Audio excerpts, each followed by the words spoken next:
세계적인 임상 심리학자인 브리즈 니츠 박사가 하나 실험을 합니다. 어떤 실험을 했냐면 이스라엘 그 군인들 중에 훈련병들을 4개 조를 나눠서 이제 테스트를 합니다.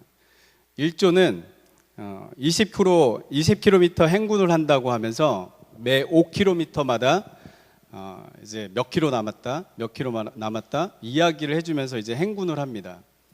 2조는 그냥 지금부터 먼 거리를 행군하겠다라고만 얘기하고 3조는 15km를 행군하겠다고 이야기를 하고 난 이후에 14km쯤 돼서 20km로 더 연장으로 행보를 한다라고 통보를 합니다.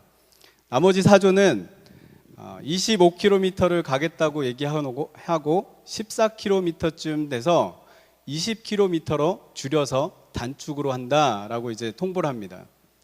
이 4개 조를 이제 통해서 이 상황에 따라 이제 그 사기와 스트레스를 어떻게 받는지 좀 테스트를 해봤어요. 그런데 여기서 재밌는 게 뭐냐면 20km를 정확한 그 20km를 가겠다고 하고 맨 5km마다 지금 몇 킬로 남았다, 몇 킬로만 남았다 얘기했던 그 팀은 그 4개 조 중에 가장 사기가 제일 좋았고 스트레스도 덜 받았던 조였어요. 근데 반면에 2조는 그냥 그 장거리만 가겠다고 했던 그 2조는 가장 사기도 떨어지고 가장 스트레스도 가장 많이 받았던 그가 2조가 되었습니다.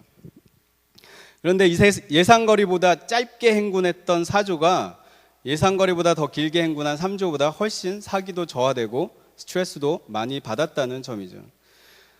이에 대해서 이제 이 박사는 어떻게 결론을 내리느냐?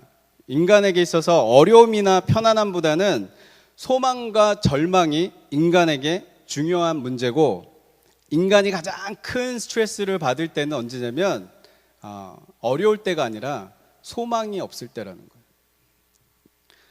그렇습니다. 인간은 소망을 가지고 살아가야 돼요. 소망이 없으면 우리 삶 자체가 힘들겠죠. 그렇다면 우리에게 무엇이 소망이냐 이거죠. 하나님이 우리들에게 소망을 주셨는데 우리 현대를 살아가는 우리들에게 소망을 주셨어요. 그렇다면 무엇이 우리들을 위한 그 소망이 무엇인지 오늘 본문 말씀을 통해서 좀 깨닫는 시간이 되시기를 주님의 이름으로 축복합니다. 첫 번째로는 뭐냐면 말씀이 소망이에요. 말씀이 소망이에요. 믿으십니까? 말씀이 소망인데 오늘 본문 말씀에 보니까 이사야서를 다 읽었어요. 이사야 이 선지자는 이스라엘 역사 중에서 대단한 역사 이제 일을 했던 사역을 했던 선지자 중에 한 사람이에요. 그 중에서 이사야서를 기록했던 이 이사야서가 성경의 축소판이라고 모든 신학자들이 이야기하고 있습니다. 이유가 뭐냐면 성경이 몇 권으로 되어 있죠? 66권으로 되어 있어요. 이사야서도 66장이에요. 이 구약 39권 앞에 전반부의 구약에서는 하나님의 끊임없는 심판과 하나님의 공의와 심판을 이야기하고 신약 27권에서는 하나님의 은혜와 사랑에 대해서 이야기를 하듯이 이사야서는 전반부 1장부터 39장은 끊임없이 공의에 대해서 이야기, 하나님의 공의, 이스라엘 민족에 대한 죄에 대해서 지적을 하고 그리고 이방들이 다 죄를 지었고 그 죄로 말미암아 심판을 받아야 된다라는 끊임없이 그 부분에 대해서 이야기를 하고 나머지 구약 신약 27장 27권의 책에서는 하나님의 은혜에 대해서 끊임없이 이야기를 하고 있어요. 오늘 본문 말씀을 보니까 40장 이사야 40장은 전반부에서 끊임없이 죄에 대해서 이야기하다가 이 40장에 넘어가면서 하나님의 첫 번째로 소망의 메시지, 우리들에게 주시는 그 소망의 메시지를 오늘 본문 말씀에서 이야기를 하고 있다라는 거예요. 이것이 이사야서의 구성과 흐름이다라는 것이죠. 오늘 본문 말씀 가운데 6절부터 8절까지를 보면 이스라엘을 뭘로 비교를 하냐면 풀과 꽃으로 비유하여 말씀하는 것을 볼 수 있습니다. 뭐라 그래요? 풀은 마르고 꽃은 시드나 하나님의 말씀은 어떻다? 영원히 쓰겠다라는 거예요. 이스라엘 백성들은 심판으로 인해서 풀과 꽃처럼 시들지만 하나님의 말씀은 영원히 서리라 라고 이야기를 하고 있다는 것이죠.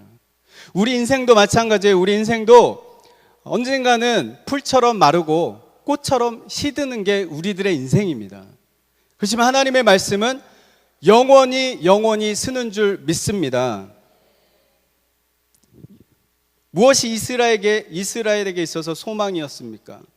말할 수 없는 고통을 당하고 이스라엘이란 땅도 빼앗기고 많은 그 가족들이 죽임을 당하고 포로로 잡혀가고 그 어려운 상황 속에서 이스라엘 이 백성들이 믿고 의지했던 것은 여호와의 말씀을 믿고 여호와의 말씀이 그들의 소망이 되어서 그 말씀을 붙잡고 살아갔다라는 것이죠.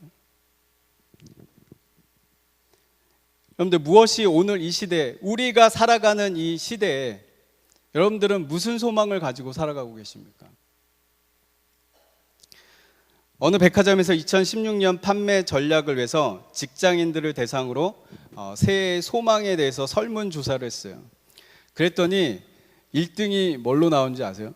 1등이 이 모든 직장인들의 소망은 돈이었어요. 돈. 네. 특히 로또를 사서 이 새해에 이 로또를 통해서 대박을 맞겠다라는 그 일념의 소망을 가지고 이렇게 사람들이 살고 있더라고요. 아니면 또 증권 산게 부풀려 가지고 좀 돈 좀 많이 벌어보는 것. 그리고 부동산 값이 올라가서 돈이 벼락부자, 이제 돈벼락 맞는 것. 그게 무려 67%. 여러분들 돈벼락 맞으면 좋죠. 뭐 싫은 게 뭐 있겠나요? 사업체 그 비즈니스 신방을 갈 때마다 자주 보는 문구가 그 돈 세다가 잠드소서, 그 많이 보셨을 거예요. 저는 아직까지 이해가 안 되는 게 뭐냐면 돈을 세다가 잠드소서가 죽으라는 얘기예요, 아니면 잠자라는 얘기예요? 저는 아직까지 그게 이해가 안 돼서 잠을 자라는 얘기겠죠. 그렇죠? 네, 죽으라는 얘기가 아니라 표현이 정확해야 되는데 이게 자러 가야 되는, 돈을 세다가 자라는 얘기인지 돈을 세다 죽으라는 얘기인지 몰라가지고, 아무튼 우리 크리스찬들은 중요한 게 뭐냐면 돈을 세다가 잠드는 게 아니라 돈을 쓰다가 잠을 들어야 되는 것 같아요.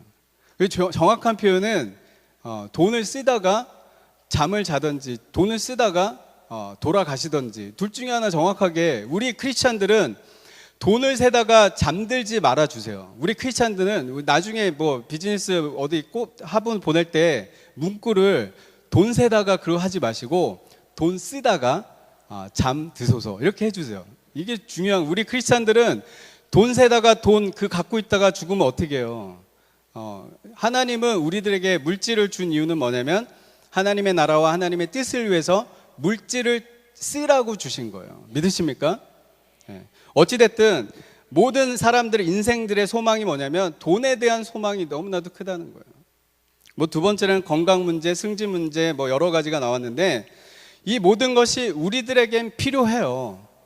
없으면 불편하고 잘 안 되면, 잘 안 풀리면 스트레스 받고 그래요. 그렇지만 우리 인생에 있어서 가장 중요한 거, 1순위는 뭐냐면 하나님의 말씀이다라는 거예요.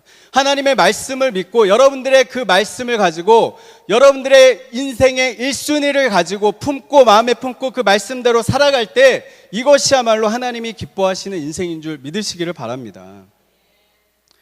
하나님의 말씀이 우리의 소망이다라는 거죠. 왜냐하면 하나님께서 태초에 말씀으로 이 땅을 창조하셨어요. 말씀으로 시작한 분이세요. 우리 인생도 말씀으로 인생을 시작한다라면 하나님이 그 하나님의 말씀을 붙잡고 그 말씀을 의지하고 그 말씀에 기록한 대로 지켜 행하려고 하는 그 인생들을 하나님이 가만 놔두시겠냐 이거죠. 그런 사람이야말로 절망에서 소망으로 하나님께서 붙잡아 주시는 줄 믿으시기를 바랍니다. 여러분들 미국 교회에서는 이런 얘기가 있어요. 터틀 크리스찬이라고. 발음이 별로 안 좋아도 이해해 주세요. 거북이 교인. 터틀 크리스찬 들어보셨나요 혹시? 거북이 교인이란 말이 있어요. 이 말이 왜 나오냐면 새들은 10일을 못 먹으면 죽는데요. 개들은 20일을 밥을 못 먹으면 이제 죽는다 그래요. 사람은 며칠을 굶을 수 있을까요? 40일 금식하시는 분도 있지만 평균 12일을 굶을 수 있다 그러더라고요. 12일. 그런데 거북이는 500일을 버틴대요. 500일. 여러분 감이 왔을지 모르겠지만 하나님의 말씀은 영의 양식이에요. 영의 양식을 우리가 500일 혹시 여기서 굶으신 적 있으십니까? 500일을 말씀을 안 봤다. 혹시 계세요? 말씀을 뭐 1년 이상 안 봤다라시는 분 계시면 그 분들을 빗대어서 하는 말이 터틀 크리스찬이라는 거예요. 하나님의 말씀 없이 그 영의 양식을 먹지 않고도 사는데 문제가 없어요. 그냥 건강해요. 모든 일들이 잘 풀려요. 내가 하는 대로 뭐 힘든 거 없어, 불편한 거 없어요. 하나님의 말씀 없는데도 뭐 잘 나가는데 뭐 굳이 하나님의 말씀 읽어야 돼요? 그렇게 얘기하시는 분 혹시 계시다면 그분들을 들어서 거북이 교인이라고 하는 거예요. 하나님의 말씀, 그 영의 양식을 500일 동안 굶어서라도 살아갈 수 있다는 존재, 이거는 되게 심각한 거예요. 여러분 정말 오늘 이 말씀을 들으시고 하나님의 말씀을 500일이 아니더라도 한 달 정도 굶었더라도 우리들은 영적으로 지금 메말라가고 있다는 것이죠. 말씀이 우리의 유일한 소망이기에 우리는 날마다 말씀을 가까이 해야 합니다. 하나님의 말씀에 귀를 기울이고 하나님의 말씀이 우리들에게 무엇을 요구하고 있는지, 하나님의 뜻이 우리들을 통해서 하나님이 원하시는 삶이 무엇인지 그 말씀을 붙잡고 우리들은 그 말씀에 순종하려고 노력하는 그 믿음의 몸부림이 있을 때 하나님이 그 인생을 책임져 준다는 것이죠. 우리 모두 원천교회 성도님들, 영원히 변치 않는 영원한 하나님의 말씀을 소망으로 삼고 말씀을 주야로 묵상하시고 말씀대로 지켜 행하시는 믿음의 복된 원천교회 성도님들 되시기를 주님의 이름으로 축복합니다. 두 번째로는 예수님이 소망이다라는 것이에요. 계속되는 말씀을 보면 이사야는 포로로 잡혀가는 그들에게 메시아에 대한 메시지를 끊임없이 주고 있습니다. 10절 말씀에서 메시아가 궁극적인 소망인 것을 이야기하고 있어요. 보라, 주 여호와께서 장차 강한 자로 임하실 것이요 친히 그 팔로 다스리실 것이라. 보라, 상급이 그에게 있고 보응이 그의 앞에 있으며. 메시아이신 예수 그리스도만이 우리의 참 소망임을 믿으시기를 바랍니다. 예수님만이 우리의 소망이다라는 거예요. 구원자가 오시는데 그 구주가 강림하셔서 개인과 나라와 열방을 통치하고 다스릴 것이다 라고 이야기를 하고 있어요. 예수님은 이사야의 예언대로 2000년 전에 오셨어요. 강한 자로 오셨어요. 이것이 메시아고 이것이 예수 그리스도라는 거예요.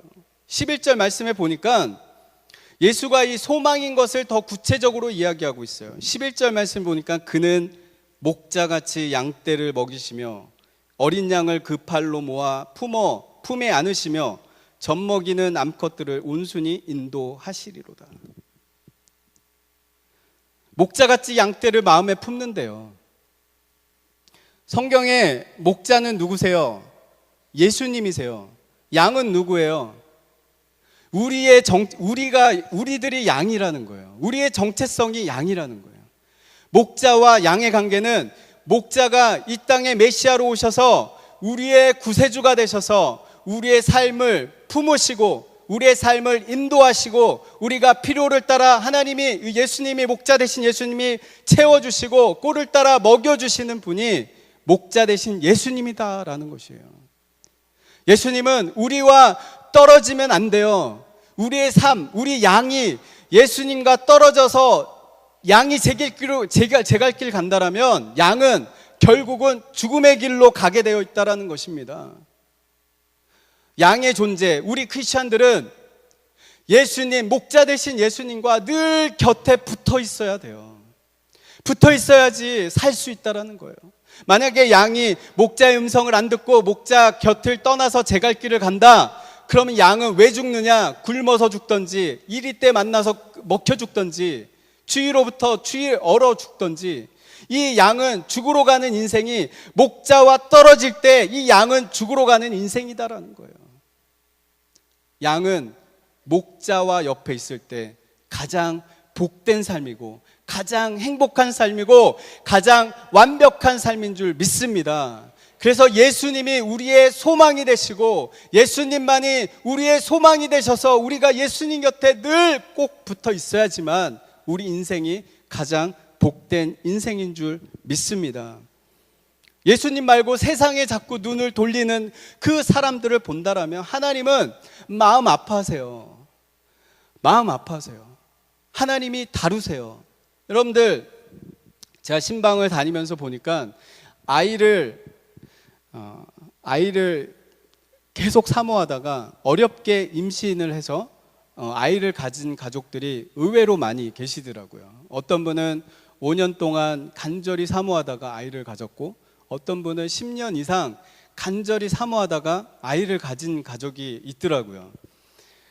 그런데 어떤 집이 그렇게 정말 그리워하던 우리 교인 얘기하는 게 아니에요. 예를 든다면 그렇게 사모하는 사람이 있었는데 딸이 생겼어요. 이제 딸이 임신해서 딸이 나왔는데 그 딸 바보 아빠가 그 딸에 대해서 너무 사랑스러운 거예요. 사랑스러워. 그러다가 이제 아이가 너무나도 이쁘게 크다 보니까 이 딸이 어느 날 선물 좀 사달라는 거예요, 이 아빠한테. 근데 아빠가 선물을 사가지고 갈까요, 안 가지고 갈까요? 환장을 하죠. 그냥 딸바보 아빠는 매일같이 그때부터 선물을 사가기 시작한 거예요. 그러니까 뭐 딸이 맞아 오면서 이제 선물을 사가니까 딸도 너무 좋아서 감사해하고 뽀뽀도 하고 아빠 고마워요 그러면서 선물을 주는 거예요. 매일같이 사가는 거예요. 근데 그 딸이 처음에는 그 선물을 사가지고 오는 그 아빠를 기다리다가 나중에는 매일같이 선물을 사가니까 이 딸이 아빠를 기다리는 게 아니라 선물을 기다리고 있었던 거예요. 여러분들 이 이야기를 많이 들어보셨나요? 웃는 거 보니까. 이 딸이 지금 시선이 아빠에게 있어야 되는데 이 시선이 선물에게 집중하고 있다는 거예요. 그러면 아빠가 이 딸을 사랑한다면 이 딸을 두고 그냥 계속적으로 반복적으로 선물을 사갈까요? 아니에요. 딸은 아빠한테 집중을 해야 되는데 선물에 집중했기 때문에 어떤 방법을 사용하더라도 이 딸이 아빠를 바라보게끔 만들어야 될 거 아니에요. 그 이후로 선물을 안 사가기 시작했어요. 근데 딸이 이제 발악을 하죠. 아빠 선물 사달라고 막 떼를 쓰고 울고 불고 이제 난리를 칩니다. 아빠가 끊임없이 선물을 안 사가요. 왜냐하면 딸을 사랑하기 때문에. 그런 어려운 시간들이 지나자마자 이 딸이 선물에 집중했던 그 딸의 마음이 아빠에게로 집중하는 그런 사건이 생긴다라는 것이죠. 우리들도 마찬가지예요. 지금 여러분들의 시선이 어디에 있나요, 혹시? 세상의 화려한 것들에 있나요? 아니면 여러분들의 물질에 있나요? 아니면 여러분들이 가지고 소유하고 있는 것에 여러분들의 시선이 지금 있나요? 하나님은 우리들을 너무 사랑하세요. 만약에 그 시선이 거기에 있다라면 어떤 방법을 사용하더라도 하나님은 하나님만을 바라보기를 원해요. 우리의 시선이 이 세상의 것에 시선을 두고 있는, 우리의 마음을 두고 있는 그 모습들을 가만 놔두지 않으시고 하나님은 우리의 시선을 아버지께로 향하게끔 아버지는 가만 놔두지 않는다라는 거죠. 이게 아버지의 사랑이에요.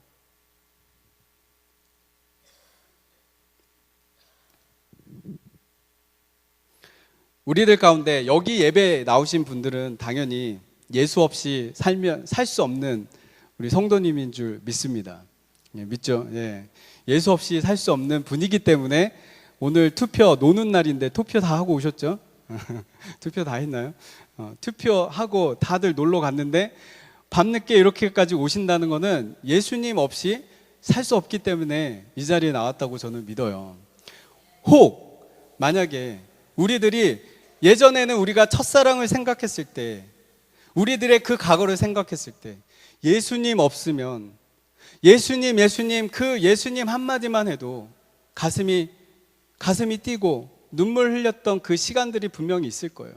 근데 어느 순간인가 그 마음들은 사라지고 그냥 예수님 없어도 그냥 잘 사는 그런 인생, 그런 모습이 우리들에게 있지 않나, 우리 스스로에게 질문해 볼 필요가 있다는 것이죠. 여러분들, 세상을 향한 우리들의 시선을 접고 예수님에게 우리들의 시선을 집중하는 우리의 복된 원천교회 성도님들 되시기를 주님의 이름으로 축복합니다. 마지막으로 미래가 소망입니다. 미래. 오늘 말씀에서 이사야는 백성들에게 말씀과 메시아이신 예수님만이 참된 소망이다라고 이야기를 합니다. 그렇지만 이 본문 말씀은 현재가 아니다는 거예요. 그때 당시 이야기했던 그 내용 자체가 현재를 두고 이야기한 게 아니라 장차 앞으로 이런 일들이 있을 것이다 라는 미래지향적인 어떤 그 내용들을 담고 있다는 것이죠. 이때 당시 이 이스라엘 백성들이 이 말씀을 받았을 때 나라가 망했어요. 나라는 멸망을 당하고 성전은 완전히 파괴되고 사랑하는 사람들은 전쟁터에서 죽거나 포로로 잡혀가고 먹을 것이 없었고 마실 물이 없었고 잠도 제대로 잘 수가 없었던 아비규환의 그들의 삶의 비참한 인생이었어요. 그럼에도 불구하고 그들에게는 소망이 있었다라는 거예요. 지금은 아니지만 내일 이사야 선지자를 통해서 주신 그 말씀, 장차 미래에 이런 일들이 있을 것이다 라는 그 미래의 소망을 가지고 그들은 그 어려운 시간들을 헤쳐서 믿음으로 살아갔다는 것이죠.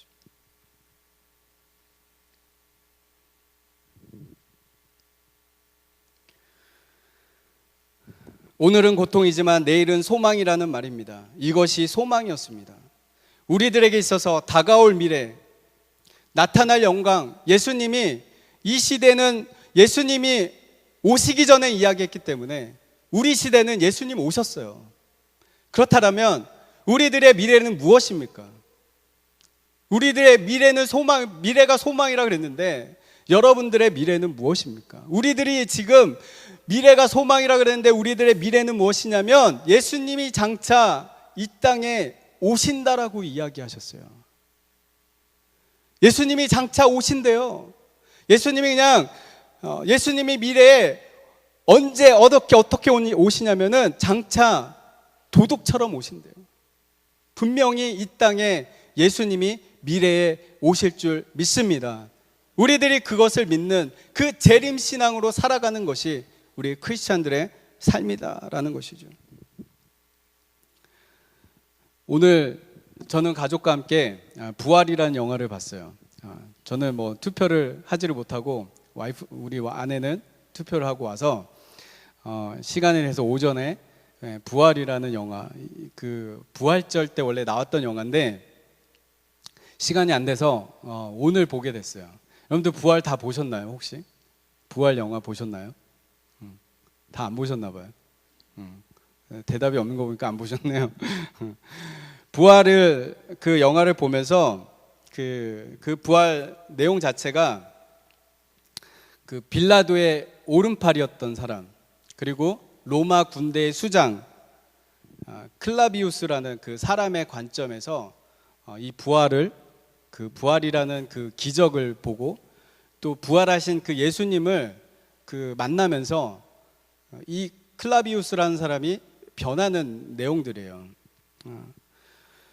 근데 이게 분명히 예수님은 부활했다고 하고 그때 당시 로마인들과 유대인들은 그 부활한 게 아니라 예수님 제자들이 예수님 시체를 숨겨가지고 어디다 묻어놨다라고 그렇게 믿었기 때문에 그때 당시 유대인들, 그 모든 하나님을 믿지 않는, 예수님을 믿지 않는 유대인들과 더불어서 로마인들은 이제 그 예수님의 시체를 찾아다니는 거예요. 찾아가지고 막 그 예수님인가 아닌가를, 왜냐하면 그 시체를 찾아야지 그 부활에 대한 거짓을 증명할 수 있기 때문에. 그래서 이 클라비우스가 정신없이 이 시체를 찾아다닙니다. 근데 이 예수님의 그 시체를 찾아다니다가 그 예수님, 부활하신 예수님을 그냥 만나요. 짧게 얘기하는 거예요. 예수님, 부활하신 예수님을 만나요. 그러다가 그 예수님의 제자들과 더불어서 그 예수님, 부활하신 예수님을 쫓아다녀요. 쫓아다니다가 밤중에 잠을 자다가 예수님이 깨어 있는 걸 보고 예수님에게 가서 질문을 합니다. 질문을 하는데, 질문하려고 이 예수님께 가는데 예수님이 먼저 질문을 해요. 너는 왜 두려워하느냐? 이제 질문을 하시죠. 근데 이 클라비우스는 현실에, 내가 살아왔던 이 현실과 이 부활이라는 이 기적, 신비가 자꾸 부딪히는 거예요. 이해가 안 되는 거예요. 그것 때문에 고민하는 그 부분을 예수님과 대화를 합니다. 그러면서 예수님이 또 이런 질문합니다. 너가 원하는 것이 무엇이냐? 권력이냐? 평화냐? 아니면 죽음 없는 일상이냐? 그 질문을 해요. 근데 이 죽음 없는 일상이냐라는 그 마지막 질문에 이 클라비우스가 고개를 끄덕거리면서 눈물을 흘립니다. 여러분들, 죽음 없는 일상이라는 뜻이 무엇입니까? 이것은 eternal life, 영생에 대한 거예요. 네가 원하는 게 영생이냐? 이 사람은, 모든 사람들은 영원히 사는 거에 대한 갈망이 있어요. 이 클라비우스도 그 부활에 대한 기적, 자기가 여태까지 살아왔던 그 전쟁의 신을 믿었던 그 현실만을 바라보고, 현실의 눈에 보이는 현상만 바라보고 살아갔던 이 사람이 부활이라는 이 기적 앞에, 신비 앞에 갈등하는 모습, 그 모습 앞에 예수님이 너가 원하는 영생, 너가 원하는 것 중에 영생이 있냐? 그 질문 앞에 이 사람이 꼬꾸러집니다. 그러면서 이 예수님을 만나고 영화는 마무리 짓는 스토리입니다. 그렇습니다. 우리들의 미래는 천국이에요. 천국의 소망은 영생에 대한 문제가 해결된 사람들만이 소유할 수 있는 곳이에요. 여러분들, 이곳에 모인 여러분들 다 영생을 받으셨죠? 대답 다 없네요. 영생을 받으셨습니까? 예수님을 믿고 영생에 대한, 지금 죽으면 천국을 가시겠다라는 그 확신이 있으십니까? 그럼 여러분들 영생을 받으신 거예요. 이 클라비우스가 고민했던 그 문제가 해결받으신 분들이에요. 이런 미래가 우리들의 소망임을 오늘 성경이 말해주고 있는 것입니다. 우리들은 이런 미래가 있기 때문에 소망이 있는 줄 믿습니다. 우리 모두 이 천국의 소망을 가지고 미래의 소망을 품고 살아가시는 복된 원천교회 성도님들 되시기를 주님의 이름으로 축복합니다. 말씀을 맺겠습니다. 시편 146편에 이런 말씀이 있습니다. 야곱의 하나님으로 자기 도움을 삼으며 여호와 자기 하나님에게 그 소망을 두는 자는 복이 있도다. 그렇습니다. 우리가 소망의 하나님을 믿고 그 하나님을 바라보고 그 소망을 하나님께 둘 때 우리에게 하나님의 복이 있다라는 것입니다. 평화와 기쁨을 주시고 힘과 용기를 주시고 우리는 그 소망의 하나님을 믿습니다. 말씀이 소망이고 예수님이 소망이고 우리의 천국, 그 미래가 우리들의 소망인 줄 믿습니다. 이제 오늘 말씀, 주신 말씀을 붙잡고 여러분들의 이제 붙잡고 살아갈 소망은 딱 세 가지예요.